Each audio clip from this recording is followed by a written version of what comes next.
नमस्कार, कसे आहात? मस्तच असाल तर आज आहे शनिवार आणि रात्री मला जेवण बनवायचं होतं छोले आणि भटुरे आणि राईस. तर इथे मी मैद्याचं पीठ काढून घेतलं आहे आणि रवा घेतला आहे. त्याच्यात मीठ, बेकिंग सोडा आणि थोडंसं दही टाकून पीठ मळून घेते आणि कणिक आधी असं मळून ठेवून देते मी.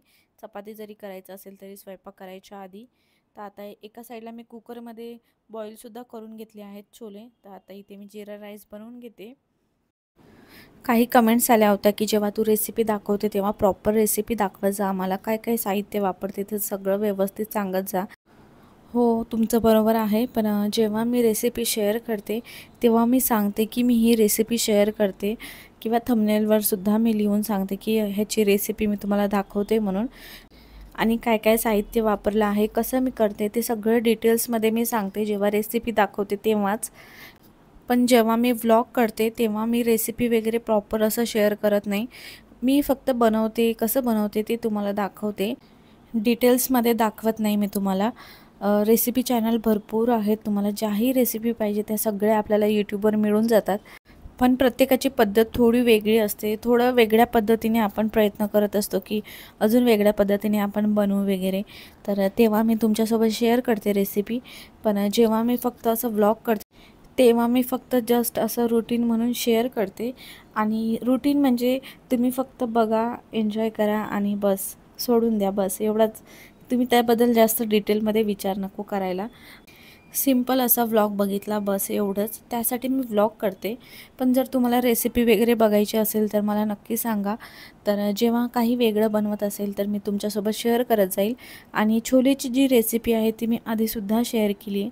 तर त्या व्हिडिओची लिंक देते मी तुम्हाला डिस्क्रिप्शन बॉक्समध्ये. तर त्या व्हिडिओला खूप छान व्ह्यूज आले. रेसिपी नव्हती शेअर केली मी त्याच्यात फक्त, तर त्याच्यात पूर्ण मी रूटीन शेअर केलं होतं, सकाळचं मॉर्निंग रूटीन.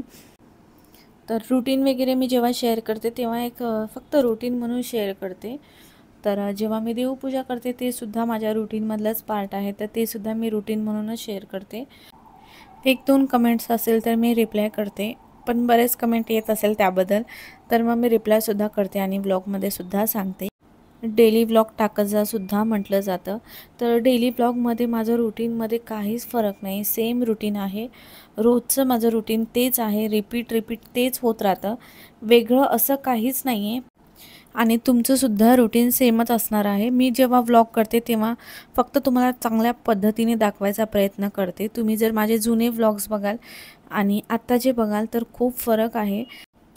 अजून चांगल्या पद्धतीने मी तुमच्यासोबत शेअर करावं, अजून चांगलं शूट करावं, अजून चांगली क्वालिटी असली पाहिजे, यासाठी मी कमी व्लॉग्स अपलोड करते. उगाच टाकायचं म्हणून व्ह्यूज येतात ते म्हणून काहीही टाकत नाही. थोड्या दिवसानंतर तुम्हीच बोर व्हाल, सारखं सारखं तेच काय बघायचं म्हणून. क्वालिटी चांगली असल्यामुळे स्टोरेजसुद्धा फुल होतं आणि रूटीनसुद्धा सेम असतं. तर इथे माझी भाजीसुद्धा झाली आहे. वरतून मी कोथिंबीर टाकली आहे आणि आता कसुरी मेथी टाकते. भातसुद्धा झाला आहे आणि चिकू आता क्लासवरून येईल. त्याला भूक लागली आहे. शनिवारीसुद्धा त्याचा क्लास असतो जिम्नॅस्टिकचा. हे बघा आलासुद्धा तो. तर त्याला आल्या आल्या भूक लागते. तो यायच्या आधी माझं जेवण बनवून होऊन जातं. पण कधी व्लॉग वगैरे करत असेल तेव्हा मग थोडा वेळ लागतो. आणि आता 8:30 वाजलेत. तर इथे बघा मला थोडंसं भाजलं होतं. ते आत्ता तर असं लाल दिसतंय, पण नंतर ते काळं झालं आणि त्याच्यात पाणी भरलं. तर नंतर मला ते दुखायला लागलं. तर आता इथे मी भटुरे करून घेते आणि 1-2 भटुरे झाले का लगेच मी चिकूला देते खायला.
आता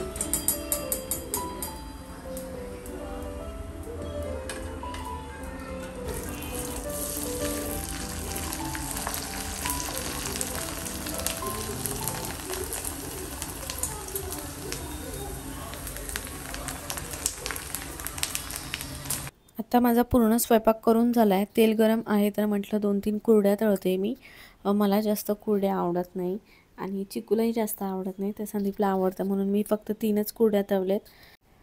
ही लोखंडाची कढई खूप छोटी आहे. जेव्हा मी पुरी बनवते ह्याच्यात 3 पुऱ्या तळल्या जातात एकत्र, आणि जेव्हा भटुरे वगैरे बनवते तेव्हा एकच भटुरे तळलं जातं, कारण ते थोडं मोठ्या साईजमध्ये असतं. तर मला कालच कमेंट आली की तुम्ही कढई थोडी मोठी घ्या म्हणून. तर आम्ही तिघंच असतो. आता ती कढई आहे तर मग कशाला म्हणून एक्स्ट्राची मी घ्यावी म्हणून घेत नाही. आणि त्याच्यामध्ये मी भाजी केली होती. तळणीचे काही पदार्थ असेल ना तर मी लोखंडाच्या कढईतच करते. कधी कधी मी भाजीसुद्धा करते त्याच्यात. भाज्यासुद्धा छान होतात. साबुदाणा, पोहे चिटकत नाही खाली. आणि आहे ती कढई म्हणून मी आता वेगळी घेत नाही. तिघांपुरता आम्हाला पुरेशी आहे. आणि आता मी सगळं जेवण बनवून झालं आहे, तर आता मी इथे रायता बनवते. तर मखाण्याचा रायता बनवते. त्याच्यात मी दही घेतलं आहे, थोडंसं पाणी टाकलं आहे आणि मीठ टाकलं आहे. आणि हे बीटरूट आहे ते कट करून घेतलं आहे, बारीक तुकडे केले आहेत, तर ते टाकते मी. त्याने कलर छान नाही आला म्हणून मग मी वरतून परत बीटरूट खिसून घेतला आहे. तर मखाने माझ्याकडे रोस्ट केलेले आहेत. तुपामध्ये रोस्ट करून ठेवलं होतं, तर त्याला सगळे मसालेसुद्धा लागलेले आहेत. त्यासाठी एक्स्ट्रा मी वरतून काहीच टाकत नाही आहे. प्लेन मखाने असेल तर वरतून थोडंसं चाट मसाला, जिरा पावडर, ब्लॅक पेपर तर ते थोडंफार टाकलं तर अजून छान लागतं. कलर छान नाही आला म्हणून परत मी ह्याच्यात बीट टाकते. दही 1 वाटी आम्ही रोज खातो. तिघांनाही आम्हाला दही आवडते. सकाळ संध्याकाळ कधी का होईना आम्ही 1 वाटी दही खातो. असं म्हणतात रात्री दही खाऊ नये. नुसतं दही खात नाही, कधी कधी रायता वगैरे बनवते आणि याच्यात थोडंसं दही आहे आणि पाणीसुद्धा टाकले मखाना रायतामध्ये. त्यासाठी नुसतं दही खाल्लं जात नाही. तर आता मी नैवेद्य दाखवते. तर ही नैवेद्याची प्लेट होती, तर नैवेद्य दाखवते आणि नंतर मग किचन वगैरे क्लीन करते. फ्रेश वगैरे होऊन मग आम्ही जेवतो. श्रावण महिन्यात मी 1 महिन्याचा अखंड दिवा लावला आहे. तर तो दिवा मी असा एका साईडला ठेवला आहे. एक छोटंसं पाट आहे माझ्याकडे, तर त्याच्यावर आसन ठेवून ठेवणार होती, पण चुकून जर आसन ठेवलं ना तर स्लिप होतं. त्यासाठी मग मी असाच एका साईडला ठेवलं आहे आणि ते मला साफसुद्धा करता येत नाही, कंटिन्यू चालू असतो त्यासाठी.